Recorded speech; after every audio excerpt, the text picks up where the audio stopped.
नमस्कार, next 9 news देख रहे हैं आप। आपके साथ मैं हूं मानसी जायसवाल। साल 2024 में होने वाले लोकसभा चुनाव को लेकर के उद्धव ठाकरे ने शिंदे और बीजेपी गुट को तगड़ा झटका देने का फैसला कर लिया है। जी हां, 48 माफ कीजिएगा 48 विधानसभा सीटों को लेकर के वोट शेयरिंग का भी जो है वो उन्होंने फैसला कर लिया है। आपको बता दें कि महाविकास आघाड़ी ने शिंदे बीजेपी गठबंधन को चारों खाने चित करने के लिए तैयारी शुरू कर दी है। इतना ही नहीं, एमवीए के तीनों घटक दल उद्धव गुट, कांग्रेस और एनसीपी ने मिलकर राज्य की 48 लोकसभा सीटों के लिए सीट शेयरिंग का फॉर्मूला भी तय कर लिया है। बीते कस्बा उपचुनाव की तरह आगामी लोकसभा चुनाव में भी एक साथ लड़ने की बात जो है वो तय हुई है। सूत्रों से मिली जानकारी के मुताबिक सीट शेयरिंग में उद्धव गुट की शिवसेना को सबसे ज्यादा 21 सीटें दी गई हैं, वहीं एनसीपी को 19 सीटें मिली हैं, जबकि कांग्रेस को 8 सीटें दी गई हैं।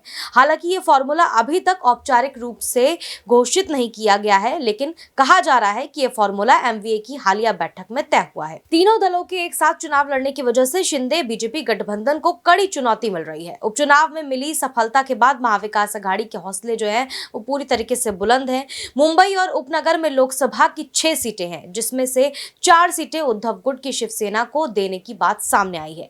बची हुई 2 सीटों में से एक कांग्रेस को और एनसीपी को देने पर चर्चा हुई है। बैठक में कांग्रेस को उत्तर मुंबई और एनसीपी को ईशान्य मुंबई से चुनाव लड़ने की बात कही गई है। हालांकि सवाल ये उठ रहा है कि उद्धव ठाकरे के खेमा बगावत के बाद पहले जितना मजबूत नहीं रहा है, ऐसे में उन्हें चुनाव में इतनी सीटें क्यों दी जा रही हैं।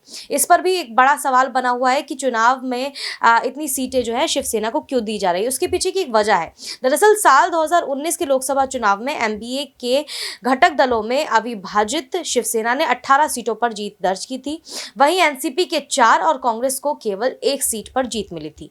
कहा जा रहा है कि इसी वजह से उद्धव गुट को 21 सीटें देने की चर्चा हुई है। महाराष्ट्र में शिवसेना और बीजेपी वाला हिंदू समाज दोनों पार्टियों को अपने हिसाब से वोट देता है।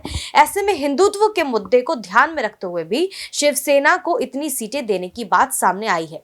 एमवीए को लगता है कि इस चुनाव में शिवसेना को और भी ताकत देकर बीजेपी के रथ को रोका जा सकता है। अगर शिवसेना ने किसी अन्य दल के साथ गठबंधन किया तो उन्हें अपने कोटे में से ही उन्हें सीटें देनी होंगी।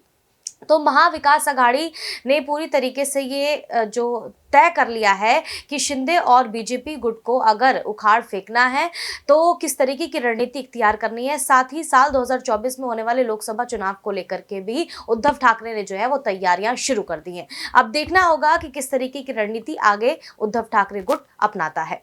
फिलहाल इस खबर में बस इतना ही। देश और दुनिया की तमाम बड़ी खबरों के लिए देखते रहिए नेक्स्ट 9 न्यूज।